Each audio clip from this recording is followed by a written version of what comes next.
शेखर ई study में आप सभी का स्वागत है। प्रिय विद्यार्थियों, हमारे इस ऑनलाइन इंस्टीट्यूट के माध्यम से आप सभी को गणित और हिंदी विषय का आधारभूत तरीके से अध्यापन कराया जाता है, जिसमें कहीं अगर थोड़ी बहुत त्रुटि हो जाती है तो उसके लिए हम क्षमा प्रार्थी हैं और इस संबंध में आपके सुझाव आमंत्रित हैं। धन्यवाद।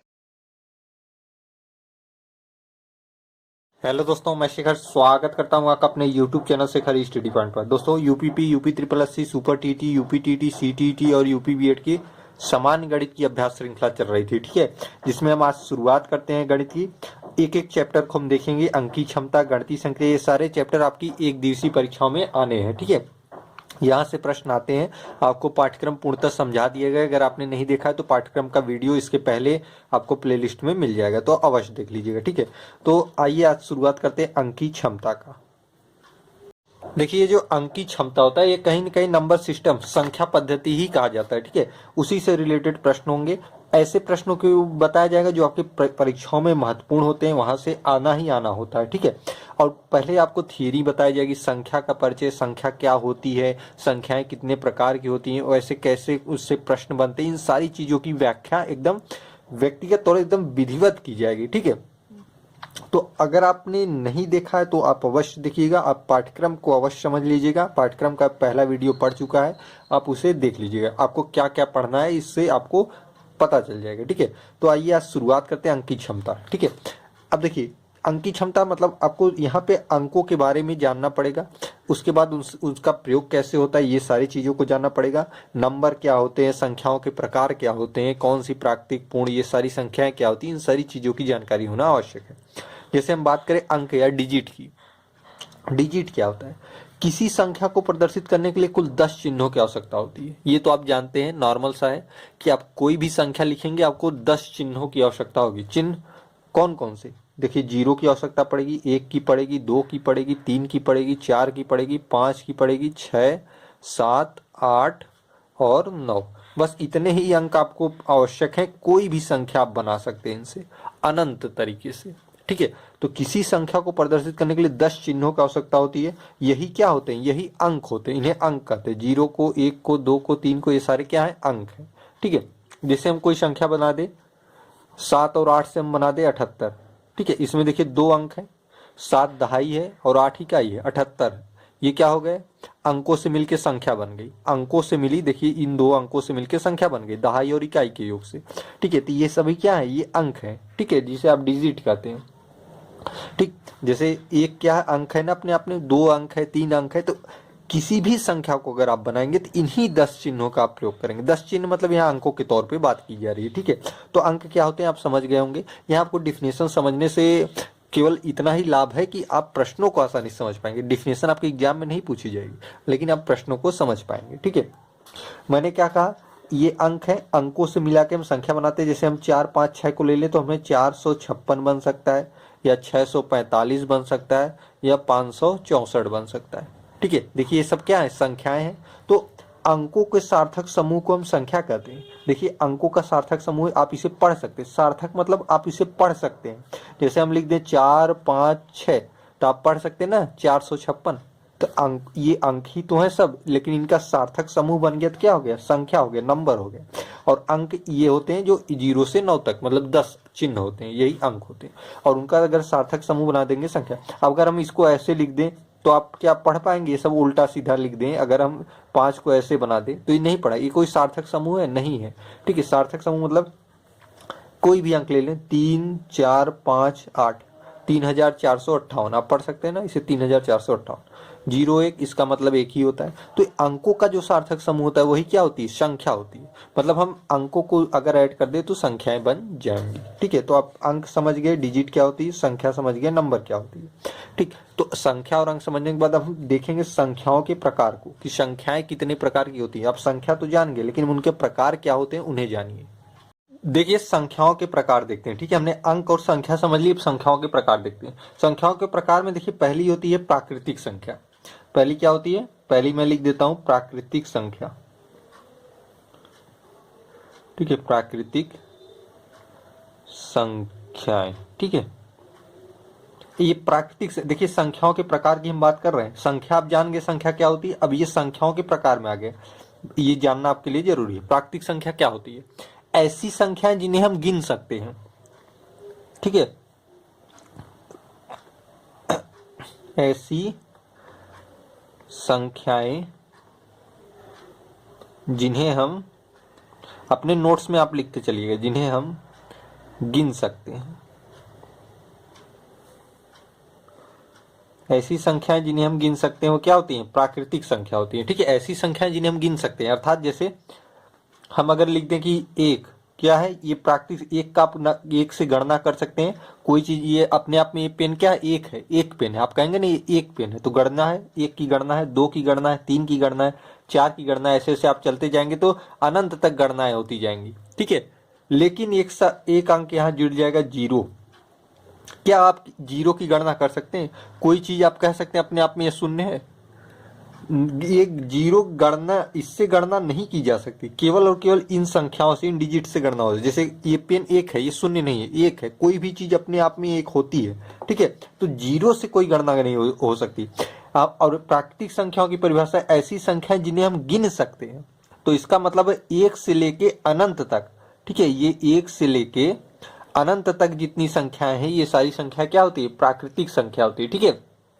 आप अपनी कॉपी में लिख लीजिएगा, एक से लेके अनंत तक। जैसे मेरे कहने का मतलब से हम 5 कह दें, तो अगर मान लीजिए ये पेन 5 हो, एक पेन, दो पेन, तीन पेन, चार पेन, 5 पेन, आप कहेंगे ना ये क्या है? 5 पेन है, हमने इसकी गणना कर ली क्योंकि ये 5 पेन है। तो ऐसी संख्या जिन्हें हम गिन सकते हैं, हमने एक से लेके अनंत तक जितनी संख्या लिखेंगे गिन सकते हैं, लेकिन जीरो को आप नहीं गिन सकते, ठीक है। जीरो को आप नहीं गिन सकते। तो आप यहाँ पे नोट करके लिखिएगा। थोड़ा सा मैं ऊपर कर देता हूँ, आपको कुछ पॉइंट लिखवा देता हूँ जो आपके परीक्षा की दृष्टि से महत्वपूर्ण है, ठीक है।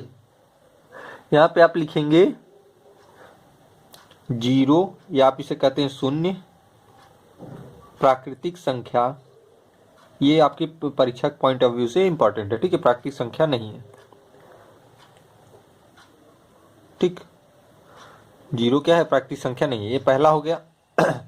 अगर आपसे पूछे सबसे छोटी प्राकृतिक संख्या, सबसे छोटी प्राकृतिक संख्या, तो आप कहेंगे सबसे छोटी प्राकृतिक संख्या क्या होती है? एक होती है, क्योंकि गणना एक से ही चालू होती है, ठीक है। तो सबसे छोटी प्राकृतिक संख्या अगर आपके एग्जाम में पूछे तो एक होगी। जीरो क्या होती है? प्राकृतिक संख्या नहीं होती, ठीक है। आप इसे जानते रहिए, जीरो प्राकृतिक संख्या नहीं होती, ठीक है। आगे पता चलेगा जीरो क्या होता है, लेकिन यहाँ आप जानते रहिए जीरो प्राकृतिक संख्या नहीं है। अगर हम आपसे पूछ दे सबसे बड़ी प्राकृतिक संख्या, सबसे बड़ी प्राकृतिक संख्या, तो क्या आप जान सकते हैं क्या सबसे बड़ी प्राकृतिक संख्या क्या होती है? हमने कहा नहीं, अनंत, अनंत तक की। तो सबसे बड़ी प्राकृतिक संख्या क्या होती है? निर्धारित नहीं होती। आप निर्धारित नहीं कर सकते कोई संख्या की ये सबसे बड़ी है, ठीक है, निर्धारित नहीं हो सकती, ठीक। इन चीजों को आप जानते रहिए। आप नोट्स बनाने तो लिख लीजिएगा। शून्य प्राकृतिक संख्या नहीं है, सबसे छोटी प्राकृतिक संख्या एक होती है, सबसे बड़ी प्राकृतिक संख्या निर्धारित नहीं कर सकते, ठीक है। थोड़ा सा मैं रनिंग राइटिंग में लिखा हूं, लेकिन मैं बोल रहा हूं, आप चाहेंगे तो लिख पाएंगे, ठीक। बाकी अगर आपका कोई क्वेश्चन हो तो आप कमेंट बॉक्स में अवश्य पूछ लीजिएगा। तो इतना चीज आपको समझ में आ गया, प्राकृतिक संख्या समझ में आ गई, ठीक है। हमने देखिए पढ़ना कैसे है, पहले हम पढ़ेंगे प्राकृतिक संख्या। हमने इसे पढ़ लिया, प्राकृतिक संख्या, इसे हम जान गए, ठीक। अब हम दूसरा पढ़ेंगे पूर्ण संख्या। क्या पढ़ेंगे? पूर्ण संख्या, ठीक है। प्राकृतिक संख्या आपने पढ़ लिया है, प्राकृतिक संख्या हमने देख लिया, अब दूसरा हम पूर्ण संख्या पढ़ेंगे। तो आइए देखते हैं पूर्ण संख्या क्या होती है। देखिए अभी अभी हमने जाना कि प्राकृतिक संख्या क्या होती है, जिन्हें हम गणना कर सकते हैं, वो प्राकृतिक संख्या होती है। अब पूर्ण संख्या क्या होती है? पूर्ण संख्या क्या होती है हम देखिए, आपको शॉर्ट में समझा देते हैं। पूर्ण संख्या क्या होती है? जीरो प्लस प्राकृतिक संख्या, ठीक है। जीरो प्लस प्राकृतिक संख्या, क्योंकि प्राकृतिक संख्या का आपको ज्ञान हो चुका है, तो इस तरीके से आप समझ जाएंगे। जीरो प्लस प्राकृतिक संख्या बराबर पूर्ण संख्या, ठीक है। डिफिनेशन लिखने की जरूरत नहीं, इतना आप समझ पाएंगे। अर्थात जीरो में प्राकृतिक संख्या जोड़ दे। प्राकृतिक संख्या क्या होती है? एक से शुरू होती है। सबसे छोटी प्राकृतिक संख्या एक है, आप मुझे अभी बताया। 1 2 3 4 5, ये सब क्या है? प्राकृतिक संख्या है अनंत तक। मतलब ये जो संख्या जिसमें जीरो जुड़ जाए वो संख्या क्या होती है? पूर्ण संख्या होती है। वो क्या होती है? पूर्ण संख्या होती है, ठीक है। तो जीरो के साथ अगर प्राकृतिक संख्या की गणना होगी तो वो सारी संख्याएं क्या हो जाएंगी, ओवरऑल पूर्ण संख्या होंगी। मतलब ये देखिए हमने ब्रैकेट कर दिया इसको, ठीक है, घेर दिया है। 0 1 2 3 4 ऐसे अनंत तक की संख्या क्या होती है, ये पूर्ण संख्या होती है। ठीक है, आप जानते रहिए क्या होती है, पूर्ण संख्या होती है। तो समझ में आया पूर्ण संख्या क्या होती है, थोड़ा सा नीचे कर दे, हो सकता है ना दिख रहा हो आपको। ठीक है, तो पूर्ण संख्या आपने समझ लिया। अब देखिए इसमें भी कुछ पॉइंट है, जैसे हम कहें सबसे छोटी पूर्ण संख्या, सबसे छोटी पूर्ण संख्या क्या होती है, तो अब हम सबसे छोटी पूर्ण संख्या यहाँ क्या है, देखिए जीरो की गणना होगी। जीरो प्राकृतिक नहीं है, लेकिन प्राकृतिक के साथ लिखी जाएगी तो पूर्ण में हो जाएगी, ओवरऑल पूर्ण में। तो सबसे छोटी सबसे छोटी पूर्ण संख्या क्या होती है, शून्य होती है। ठीक है, यहाँ पे आप देख सकते हैं। सबसे बड़ी पूछ दे यहीं पे, सबसे बड़ी पूर्ण संख्या आप अपनी कॉपी पे लिखते चलिएगा। सबसे बड़ी पूर्ण संख्या निर्धारित नहीं हो सकती, ठीक है, क्योंकि ये अनंत होती है। क्या होती है, अनंत, निर्धारित नहीं कर सकती। पीडीएफ आपको टेलीग्राम पे मिल जाएगा, टेलीग्राम ज्वाइन कर लीजिएगा। निर्धारित नहीं कर सकते, डिस्क्रिप्शन में टेलीग्राम का लिंक दे देंगे। ठीक है, सबसे बड़ी पूर्ण संख्या आप निर्धारित नहीं कर सकते। एक चीज जो मैं लिखवा रहा हूं महत्वपूर्ण है, जीरो को छोड़कर मतलब इस जीरो को अगर हम हटा दें, ठीक है, जीरो को छोड़कर शेष सभी पूर्ण संख्या क्या होती है, प्राकृतिक संख्या होती है। ठीक है, जीरो को छोड़कर शेष सभी पूर्ण संख्या प्राकृतिक संख्या होती है। समझ में आया क्या कह रहा हूं, जीरो को अगर आप छोड़ दें तो शेष सभी पूर्ण संख्या क्या होती है, प्राकृतिक संख्या होती है। मतलब अगर हम जीरो को देखिए हटा दें तो क्या हो जाएगा, जीरो हाइड कर दिया। 1 2 3 4 अभी आपने पढ़ा, अभी पीछे ही पढ़ा कि ये सारी संख्या क्या है, प्राकृतिक संख्या है। लेकिन इन प्राकृतिक संख्याओं के साथ जीरो जोड़ देंगे तो पूर्ण संख्या बन जाती है, यहां मैंने बता दिया है। तो यही कह रहा है कि जीरो को अगर हम छोड़ दें तो शेष सभी, क्योंकि ये भी पूर्ण ही संख्या है, ठीक है, प्राकृतिक के साथ साथ ये पूर्ण भी है, क्योंकि ये पूर्ण में भी गिनती होती है। तो जीरो को छोड़कर से सभी पूर्ण संख्या प्राकृतिक संख्या होती है। ठीक है, इस चीज को आप जानते रहिए।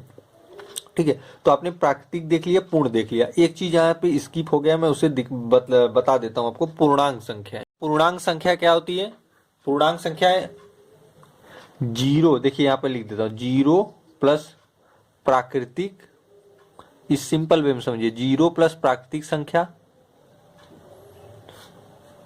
प्लस प्राकृतिक का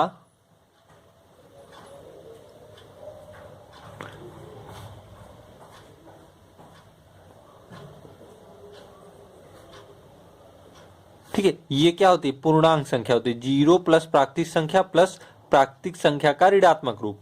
इसका कहने का मतलब क्या है, मतलब जीरो होगा, उसके बाद प्राकृतिक संख्या होंगी, फिर प्राकृतिक संख्या का ऋणात्मक रूप होगा। कैसे, देखिए जीरो के बाद प्राकृतिक संख्या लिखिए, क्या होती है, 1 2 3 4 5। ठीक है, ये सारी अनंत तक हो गई। ये क्या हो गई, ये एक इतना, ये सारी प्राकृतिक संख्या, अगर इनको जीरो को साथ ले लेंगे तो ये सारी पूर्ण संख्या भी कहलाएंगी। ये चीज अभी अभी आपने पढ़ा है। लेकिन आगे कह रहा है कि पूर्णांक संख्या की जब बात होगी तो जीरो प्लस प्राकृतिक संख्या प्लस प्राकृतिक संख्या का ऋणात्मक रूप। देखिए अगर जीरो के साथ प्राकृतिक संख्या जुड़ जाए, उसके बाद देखिए ऋणात्मक रूप ये जुड़ जाए, तो ये सारी संख्या क्या होती है, पूर्णांक संख्या होती है। मतलब हम 1 2 3 4 का जब ऋणात्मक रूप लिखते हैं तो जीरो की इधर रहता है, -1 -2 -3 -4 इस तरीके से। ठीक है, ऋणात्मक हमेशा जीरो से छोटा आता है, ये आप जानते हैं, इसलिए जीरो से पहले लिखा जाता है। धनात्मक जीरो से बड़ा होता है, इसलिए जीरो से बाद रखा जाता है। तो मतलब पूर्णांक संख्या ये संख्याएं होती है। ठीक है, ये ब्रैकेट करिए, ये पूर्णांक संख्या है। जीरो प्राकृतिक संख्याओं का ऋणात्मक रूप।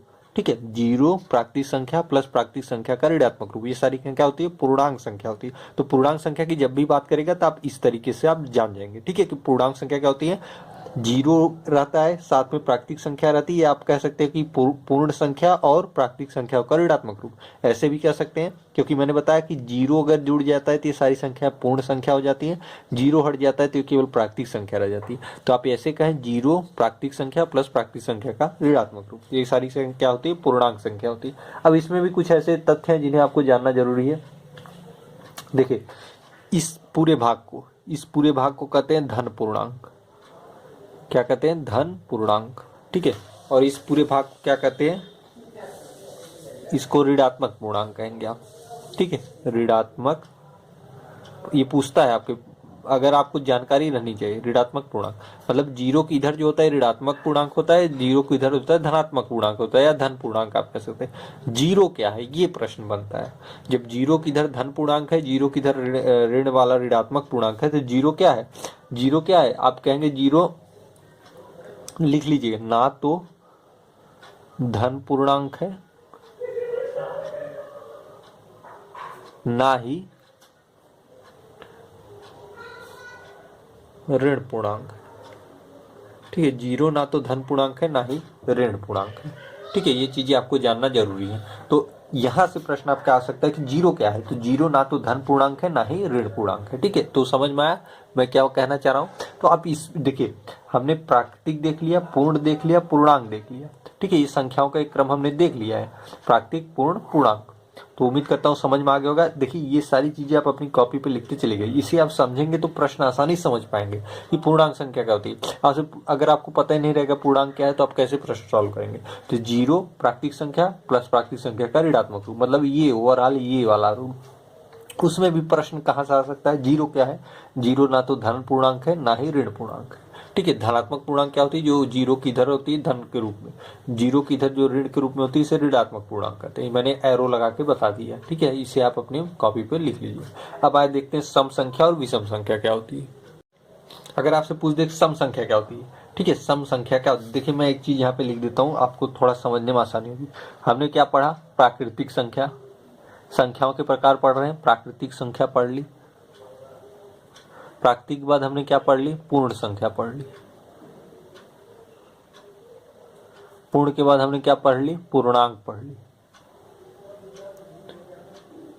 देखिए, ये सब जानते रहेंगे तभी मैं एक रूल लिखाऊंगा, उसे आपको समझने में आसानी होगी। अब पूर्णांक के बाद हम क्या पढ़ने जा रहे हैं? सम संख्या पढ़ने जा रहे हैं, सम संख्या। ठीक है, पूर्णांक के बाद हम क्या पढ़ने जा रहे हैं? सम संख्या। थोड़ा सा ऊपर कर दें। प्राकृतिक संख्या आपने देख लिया, पूर्ण संख्या देख लिया, पूर्णांक देख लिया। अब हम देख रहे हैं सम संख्या क्या होगी। तो सम संख्या देखिए, समझते हैं क्या होती है।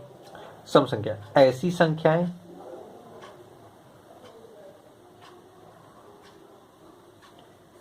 जो दो से, ऐसी संख्याएं जो दो से विभाजित, ऐसी संख्याएं जो दो से विभाजित हो जाए,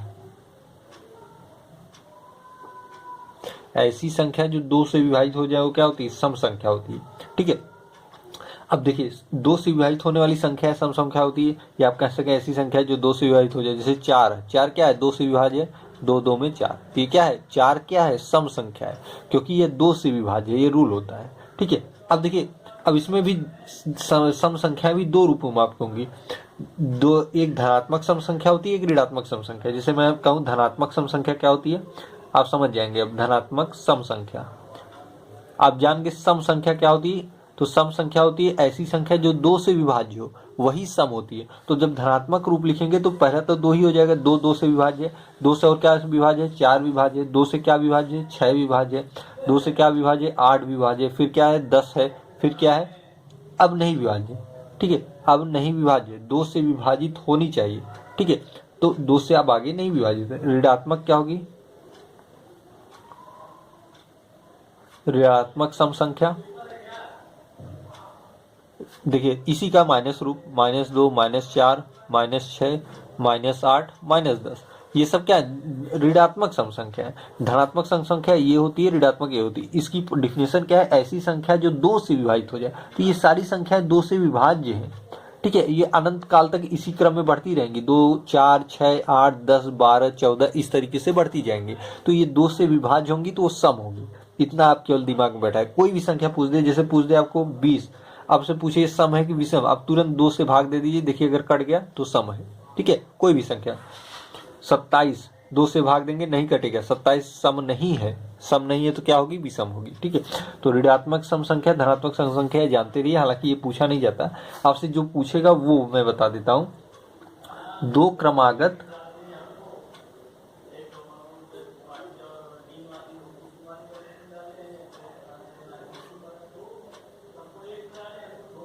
दो क्रमागत सम संख्याओं की बीच 2 का अंतर होता है, ये आप जानते रहिए, 2 का अंतर होता है, ये हमेशा रहेगा। 2 क्रमागत सम संख्याओं के बीच 2 का अंतर, जैसे 2 और 4 के बीच कितने का अंतर है? 2 का। 4 और 6 के बीच 2 का अंतर है, 6 और 8 के बीच 2 का, 8 और 10 के 2, इसी तरीके से आगे बढ़ता जाएगा। तो ये लाइन आपको जानना जरूरी है, 2 क्रमागत सम संख्याओं के बीच 2 का अंतर होता है। ऐसी संख्या जो 2 से विभाजित होती है वह सम संख्या होती है। जैसे मैंने यहाँ पे आपको उदाहरण बता दिया। सम संख्याएं 2 प्रकार से होती है, धनात्मक सम संख्या 2, 4, 6, 8, इसी का ऋणात्मक रूप ऋणात्मक सम संख्या कहलाती है। ठीक है, इन सारी चीजों को आप नोट कर लीजिएगा। अब देखिए अपने सम संख्या पढ़ ली, थोड़ा सा मैं ऊपर कर दूं, आपको पीडीएफ टेलीग्राम पे मिल जाएगी। ठीक है, सम संख्या, उसके बाद देखिए विषम संख्या।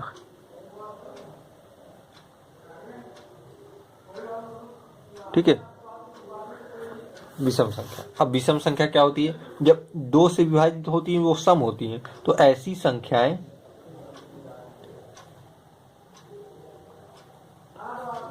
जो 2 से, ऐसी संख्याएं जो 2 से विभाजित ना हो। ठीक है, ऐसी संख्या जो 2 से विभाजित ना हो वो क्या होंगी? विषम संख्या होगी।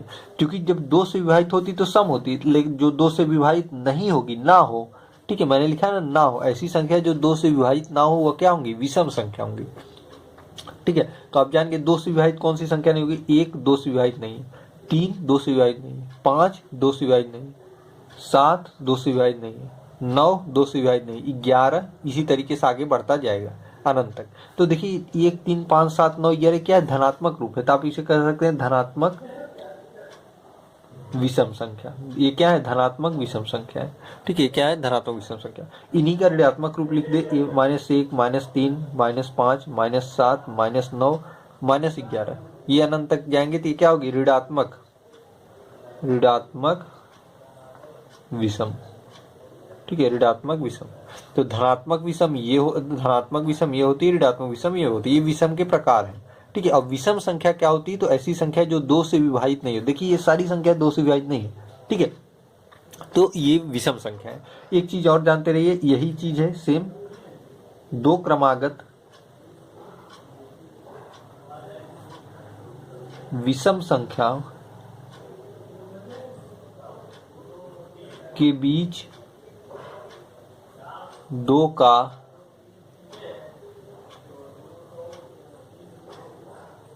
अंतर होता है।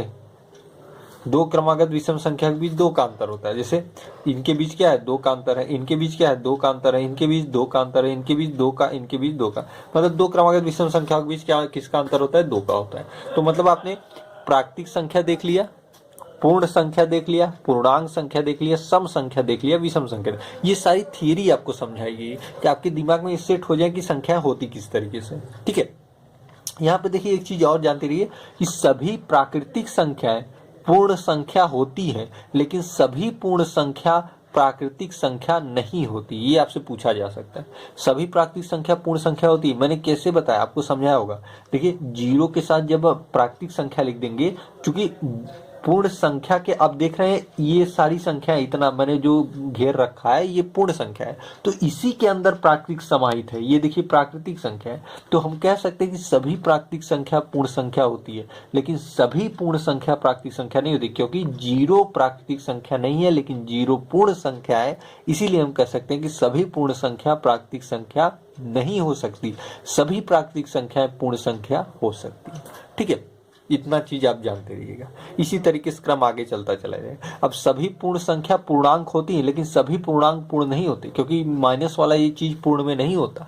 ठीक है, ये चीज जानते रहिए। इसी तरीके से चलेगा, सभी पूर्ण संख्या पूर्णांक होती है, क्योंकि देखिए ये यहाँ से भाग ये क्या है? पूर्ण संख्या हो गया। लेकिन सभी पूर्णांक आप कहेंगे कि पूर्ण संख्या होती है तो ये गलत कहेंगे। ना ही सभी पूर्णांक प्राकृतिक होते हैं। ठीक है, लेकिन सभी प्राकृतिक पूर्णांक हो सकते हैं। ठीक है, इतना आप ऐसे समझते चलेंगे। अगर ये थियरी आप पूरी प्राकृतिक पूर्ण और पूर्णांक को आप जानते होंगे तो ये चीज आपको समझने में आसानी होगी। कैसे आप देख रहे हैं, आप प्रत्यक्ष देख रहे होंगे पूर्ण संख्या में पूर्णांक प्राकृतिक समाहित है। ये देखिए पूर्ण संख्या के अंतर्गत प्राकृतिक है, और पूर्णांक के अंतर्गत पूर्ण भी समाहित है और प्राकृतिक भी समाहित है। इसलिए सबसे बड़ा आपको पूर्णांक आएगा। आप जानते हैं कि बड़े में छोटा जा सकता है, लेकिन छोटे में बड़ा नहीं जा सकता।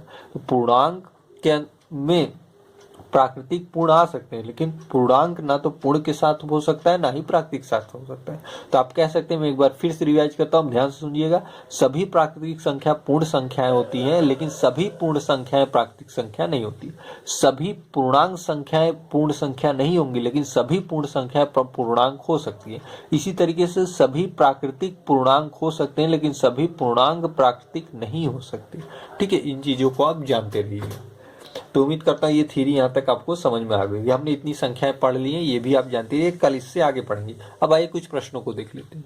देखिए कुछ प्रश्न देख लीजिए। जैसे कह रहा है कि 0.00769 दिख रहा होगा में सार्थक अंकों की संख्या कितनी है। आपसे पूछ रहा है कि इसमें सार्थक अंक कितने हैं। अब देखिए ये प्रश्न पूछता है सार्थक अंक कितने हैं, किसमें पूछ रहा है 0.00769 में सार्थक अंक कितने हैं, आपको बताना है सार्थक अंक कितने। पहले आप शॉर्ट में समझिए, एक चीज बताइए हमें कि 0.06 में सार्थक अंक कितने हैं, इसे समझिए। तो देखिए इन जीरो का कोई महत्व नहीं है, इसी अंक का केवल महत्व है, क्योंकि ये गणना योग्य नहीं है। गणना योग्य केवल और केवल यही है, मैंने ये शुरू में ही बता दिया कि जिनकी गणना होती है वही प्राकृतिक होती है, जिनकी गणना नहीं होती वो प्राकृतिक नहीं होते। जीरो कोई गणना है, कोई गणना नहीं। जीरो की गणना कब होती है मैं अभी बताऊंगा। ठीक है, तो इसमें अब सार्थक अंक, सार्थक मतलब जिनकी गणना हो सके, तो कितना, कौन सा अंक इसमें गणनी है, ये यही है 6। तो ये अपने आप में क्या है, 1 है। तो आप कहेंगे सार्थक अंक क्या है, 1 है। इसमें सार्थक अंकों की संख्या, सार्थक अंकों की संख्या कितनी है, सार्थक अंकों की संख्या 1 है, वह कौन है, 6 है। ठीक है, मतलब 0.06 में एक सार्थक अंक है। ये एक अंक नहीं, सार्थक अंकों की संख्या है, वह अंक कौन सा है, 6 है। 6 अपने आप में एक ही तो है, वही कह रहा है 1 है। अगर यही होता 0.023 में सार्थक अंक कौन से हैं, ये दूसरा सवाल। 0.023 में सार्थक अंक कितने हैं, तो आप कहेंगे कि एक ये सार्थक है, एक ये सार्थक है, तो 2 हो गए। संख्या है ये, ठीक है, मतलब इन दोनों की गणना करेगी 1 और 2। ठीक है, तो सार्थक अंक कैसे होते हैं आप समझ गए। अब अगर मैं पूछ दूं 0.123 में सार्थक अंक कितने हैं, 0.123 में सार्थक अंक कितने हैं, तो इस जीरो की कोई गणना है, कोई गणना नहीं। इन तीनों की गणना होती है, तो आप कहेंगे सार्थक अंक कितने हैं, 3 है। ठीक है, एक ये है, एक ये है, एक ये है, ऑल टोटल 3 है। इसमें 2 है, एक ये है, एक ये है, इसमें 1 है, एक ये है। ठीक है, तो आपसे क्वेश्चन क्या पूछा है, 0.00769 में सार्थक अंकों की संख्या। तो देखिए ना इसकी कोई गणना है, ना इसकी कोई गणना है, ना इसकी कोई गणना है, इन तीनों की गणना है, तो सार्थक अंकों की संख्या क्या हो जाएगी, 3 हो जाएगी। ये आपका आंसर होगा। ठीक है, उम्मीद करता हूं इससे सरल क्वेश्चन तो हो ही नहीं सकता, बहुत आसानी से आप समझ पाएंगे। लेकिन अगर आपको इस रूप में दे दे 5.079 में सार्थक अंक, ठीक है, मान लीजिए ये प्रश्न आ गया में सार्थक अंक। ठीक है, अब आप बताइए क्या करेंगे। यहाँ तो 0 है, आप क्या 0 को लेंगे कि छोड़ेंगे, अब आपको दिक्कत होने लगी। तो यहाँ देखिएगा, जब 0 से पहले भी कोई संख्या दी हो और वो गणनीय हो, तो 0 की भी गणना की जाती है। जैसे एक सार्थक अंक ये हो गया, एक 0 भी सार्थक अंक है, और एक 7 भी सार्थक अंक है, और एक 9 भी सार्थक अंक है। तो सार्थक अंकों की संख्या कितनी हो गई, 1 2 3 4, यहाँ 4 होगी। यहाँ 0 की गणना होगी, क्यों होगी, ध्यान दीजिए, क्योंकि 0 के पहले भी ये जो अंक है इसकी गणना होती है, ये गणनीय है, ये प्राकृतिक संख्या है। ठीक है, इसलिए इससे सार्थक अंकों की संख्या 4 है। ठीक है, और जैसे एक अंक और हम लिख दें, जैसे 6.9802 में सार्थक अंक, सार्थक अंक, तो आप कहेंगे देखिए एक ये भी गणनीय है, एक ये भी गणनीय है, ये भी है, 0 भी गणनीय है, क्योंकि इसके पूर्व में अंक आए हैं जो गणनीय है, जो प्राकृतिक है, इसलिए 0 की भी गणना होगी। तो कितने सार्थक अंक हो गए, 1 2 3 4 5 हो गए। ठीक है, उम्मीद करता हूँ समझ में आ गया होगा। तो कुछ क्वेश्चन मैं आपको देता हूँ, आप कमेंट बॉक्स में बताइएगा। 0.0906 में सार्थक अंक, सार्थक अंकों की संख्या, आप कमेंट बॉक्स में इसका आंसर जरूर दीजिएगा कि इसमें सार्थक अंक कितने हैं। ये प्रश्न आपसे पूछता है। ठीक है, अगला प्रश्न है आपका, 4 क्रमागत संख्याओं का योग 154 है, चारों संख्याओं में सबसे बड़ी संख्या कौन सी है। ठीक है, प्रश्न दिख रहा होगा, 4 क्रमागत संख्याओं का योग 154 है, चारों संख्याओं में सबसे बड़ी संख्या कौन सी है। देखिए क्रमागत संख्या क्या होती है, जैसे एक पहले क्रमागत संख्या समझिए, सिंपल सा क्रमागत संख्या।